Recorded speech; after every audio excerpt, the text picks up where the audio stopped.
Article 142 supreme court சொன்னது என்னது, சட்டவிரோதம்னு சொல்லிச்சு. சட்டவிரோத செயலை செய்த கவர்னரை சுட்டி காட்ட வேண்டிய பொறுப்பு யாருக்கு இருக்கு? பிரசிடென்ட்டுக்கு, குடியரசுத் தலைவருக்கு. பிரசிடென்ட் ஆட்சியில் பிரசிடென்ட்ட 2 டைரக்டர் இருக்காங்க. Director constitution affairs 1, director constitution affair 2. ஒன்று மத்திய அரசு சம்மந்தப்பட்டது, இன்னொன்று மாநில அரசு சம்மந்தப்பட்டது. அப்போ கான்ஸ்டியூஷன் அஃபேர் டைரக்டருடைய நோட் என்ன? இந்த சட்டத்துக்கு நோட்டு போட்டுக்கணுமா இல்லையா? நான் டைரக்டராக பிரசிடென்ட் ஆஃபீஸில் ஒர்க் பண்ணியிருக்கேன். அப்துல் கலாம் கிட்ட 11th பிரசிடென்ட்ட நான் டைரக்டராக ஒர்க் பண்ணியிருக்கேன். எனக்கு தெரியும் டைரக்டர் கான்ஸ்டியூஷன் அஃபேர்ஸ் 1 வேலை என்ன, டைரக்டர் CA 2 வேலை என்னன்னு எனக்கு தெரியும்.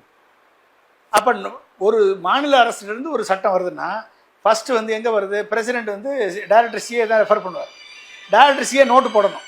நோட்டு போட்டு பிரசிடென்ட்டுக்கு சொல்லணும், இது சட்ட மீறல், சட்ட விரோதம், தமிழ்நாடு கவர்னர் செய்து சட்ட விரோதம் நோட்டு போட்டிருக்கணும்.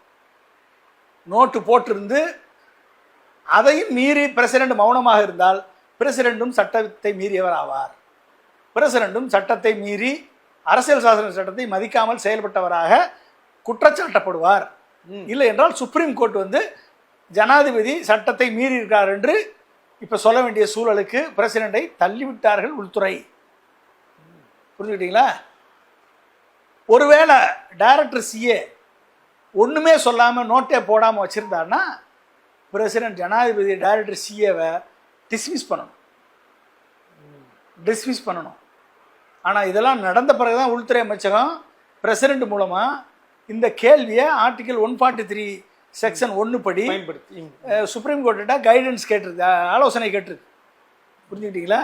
அப்போ சுப்ரீம் கோர்ட் இப்போ என்ன சொல்லும் அப்படின்னா, ஜனாதிபதி அவர்களே தவறிழைத்து விட்டீர்கள், சட்டவிரோத செயல்களுக்கு நீங்கள் உடந்தையாக இருந்திருக்கிறீர்கள், அரசியல் சாசன சட்டத்தை மீறி செயல்பட்டு சட்டவிரோதமாக செயல்பட்ட கவர்னருக்கு ஜனாதிபதி உடந்தையாக இருந்திருக்கிறீர்கள், எனவே சட்டத்தை மீறியதால் நீங்கள் பதவி விலக வேண்டும் என்று சுப்ரீம் கோர்ட் சொல்லிச்சுன்னா மூஞ்சி எங்கே கொண்டு வைப்பீங்க?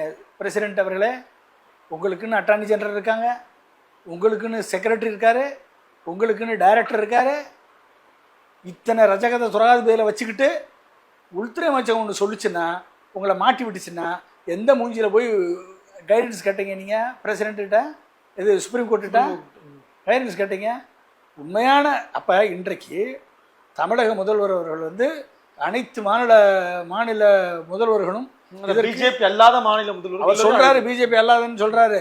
ஏன்னா பிஜேபி அல்ல மாநில முதல்வருக்கு சேர்த்து தான் இந்த போராட்டம்.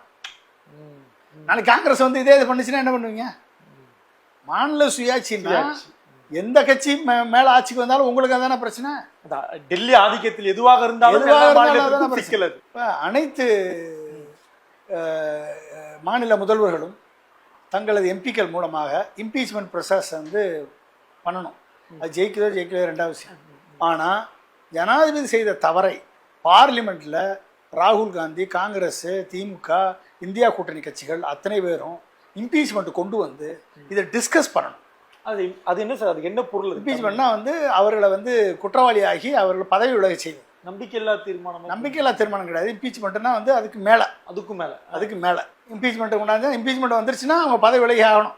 ஒரு சட்டவிரோதமாக செய்யப்பட்ட குற்றத்துக்கு ஆளுநர் சட்டவிரோதமாக செஞ்சிருந்தாருன்னா அந்த ஆளுநர் செய்ததை கேள்வி கேட்காம இருந்த பிரசிடென்ட் குற்றவாளி தானே. அப்போ பிரசிடென்ட் தானே உடந்தையா இருந்திருக்காருல்ல, அவருக்கு வக்காலத்து வாங்கி கேள்வியும் கேட்டிருக்காருல்ல. அப்போ இதை வந்து இம்பீச்மெண்ட் கொண்டாந்து இந்த நெக்ஸஸை வந்து எக்ஸ்போஸ் பண்ணி பிரசிடெண்ட்டை மாட்டி விட்ட உள்துறையை கொஸ்டின் பண்ணணும், பிரசிடெண்ட்டை கொஸ்டின் பண்ணணும், இது கவர்னரை கொஸ்டின் பண்ணணும். ஒட்டுமொத்தமாக இம்பீச்மெண்ட் ப்ராசஸ் வந்து இவர்களை மக்கள் மத்தியில் வெளிப்படுத்தி காண்பித்து இவர்கள் மேலே வந்து அந்த ப்ராசஸை வந்து எதிர்கட்சிகள் இந்தியா கூட்டணி இனிஷியேட் பண்ணணும். உடனே தமிழ்நாடு முதலமைச்சர் வந்து ஒரு ரியாக்ஷன் பண்ணுறாரு, ட்விட்டரில் உடனே எழுதுறாரு, இது வந்து கிட்டத்தட்ட வந்து நீதிமன்றம் பேசிய பிறகு மீண்டும் இதை தொடங்குறது வந்து தவறு அப்படின்றாரு சார். எல்லா மாநிலங்களும் நீங்கள் சொன்ன மாதிரி ஒன்றிணைணும் அப்படின்றாரு. அடுத்த கட்டமாக என்ன சார் ஆகும்? அடுத்த கட்டம் தான் நான் சொல்கிறேன் உங்களுக்கு.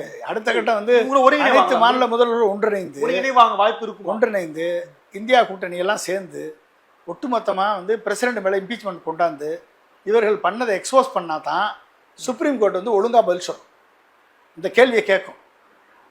சுப்ரீம் கோர்ட் இல்லை பேசாமல் விட்டுட்டாங்கன்னா இந்த கேள்வியை கேட்காது பிரசிடென்ட்ட. பிரசிடென்ட் இந்த கேள்வி கேட்டால் பிரசிடென்ட் எங்கே போவார்? நோட்டு டைரக்டர் CA நோட்டை காமின்னு கேட்கணும். டைரக்டர் சிஏ உங்களை தவறாக வழிநடத்துனாங்களா? ஒரு சட்டவிரோதத்தை செஞ்ச கவர்னருடைய செயலை வந்து ரைட்டா தப்பான்னு டைரக்டர் சிஏ சொன்னாரா இல்லையா? ஏன் அவரை நீங்கள் கேட்கல? பிரசிடெண்டாக இருந்துட்டு ஏன் கேட்கல? நீங்கள் அட்டார்னி ஜெனரல் ஒப்பீனியன் வாங்கினீங்களா? ஏன் ஆக்ஷன் எடுக்கலை? இந்த கேள்வி கேட்டால் இந்த பதில் சொல்லணும்ல பிரசிடெண்ட்டு. இதுக்கெல்லாம் நோட்டை கொடுங்க, நாங்கள் உங்கள் கேள்விக்கு பதில் சொல்கிறோம்னு சுப்ரீம் கோர்ட்டுக்கு சொல்லிச்சுன்னு வச்சுக்கோங்க. என்ன பண்ணுவீங்க?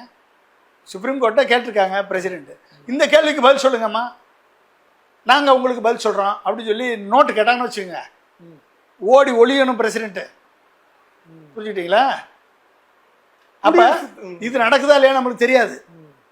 ஆனால் இந்தியா கூட்டணி அதை நடக்க வைக்கணும்னா இம்பீச்மெண்ட் கொண்டாடணும். கொண்டாந்தா இது எல்லாமே எக்ஸ்போஸ் ஆகும்.